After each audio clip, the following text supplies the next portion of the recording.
So I've been anticipating this movie for a very long time. From when it was first announced to be made by Illumination, to the reveal of the voice cast, and then all of the teasers and trailers we've had since last October. I want to preface this by saying I'm a huge Nintendo fan. I've been playing Mario games all of my life, so that may affect my critical judgment one way or the other.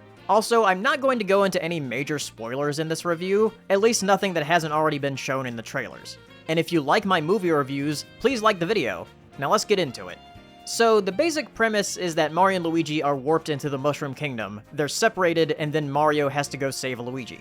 The brothers in this movie are from Brooklyn, so we do start out there, just like we saw in the fake commercial that was posted, and it was interesting to see that.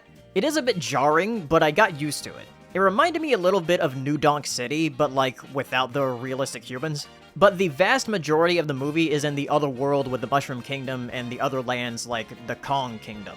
We see Mario helping Peach wanting to rescue his brother, while Bowser wants to take over the Mushroom Kingdom as well as obsessing over Peach. The story is very basic, but that's kind of fitting for a Mario movie. Still, I wish there was a bit more to it. The big question was whether the voice cast would sound okay with these characters. And the big one was Chris Pratt as Mario. And honestly, I didn't really mind it much. Both him and Charlie Day as Luigi do sort of a very subtle Brooklyn accent, but as the movie went on, it didn't really bother me much, and I was just invested in the world. Jack Black as Bowser is great.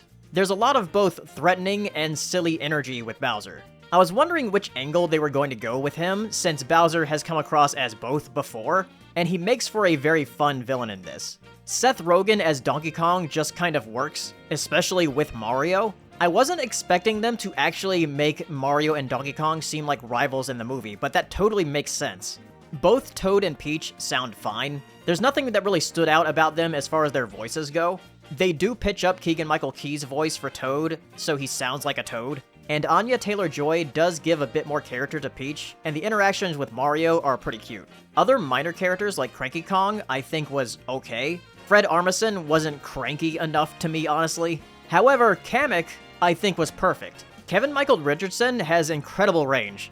So as far as the writing goes, like I said, it's a very basic story, so there's not really a lot going on. It does feel pretty bare bones. I think a lot of the humor as well is okay. There wasn't anything that was laugh out loud funny to me, but I did smile a lot throughout the movie. That's mainly because I was just enjoying myself as a fan of the games though, because there is an insane amount of Easter eggs and references in the film. Seriously, the stuff you've seen in the trailers isn't even half of it. I'm going to have to rewatch the movie multiple times to catch everything. But the thing is, it's just the world that they're in that makes it that way. And it looks incredible too.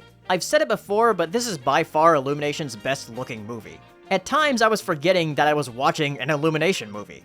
Well, almost, because there is one thing that Illumination does that they just can't stop doing.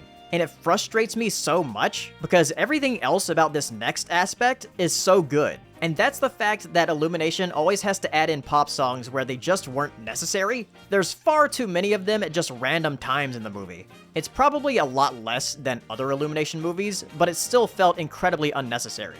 Especially when the original score is so good. I mentioned visual Easter eggs and references, but the stuff they do with audio, with both sound effects and the score, there's so much! I was catching stuff all the time with the orchestral score. It was using stuff from so many different Mario games. They even used some tracks from games that are very recent. I was pleasantly surprised by it. Overall, as a fan, I really enjoyed it. But as a critic, I know that Illumination has done better with the first Despicable Me. They can be capable of better stories. I think the movie could have been about 10 minutes longer, because the pacing after landing in the Mushroom Kingdom felt incredibly fast. It didn't feel like anything had time to breathe. So yeah, if you're a Mario fan, you'll probably really like it. But as a movie, it's just okay. There were a lot of things in the movie I do want to talk about, but I can't because of spoilers. So let me know if you'd like me to talk about that stuff in the future, like doing a play-by-play of the movie or something. This was the first major studio animated movie of the year and my first review of the year. So thank you for watching, and please subscribe for more. There's a lot of stuff coming out this summer I plan to review, so I'll see you then. Bye!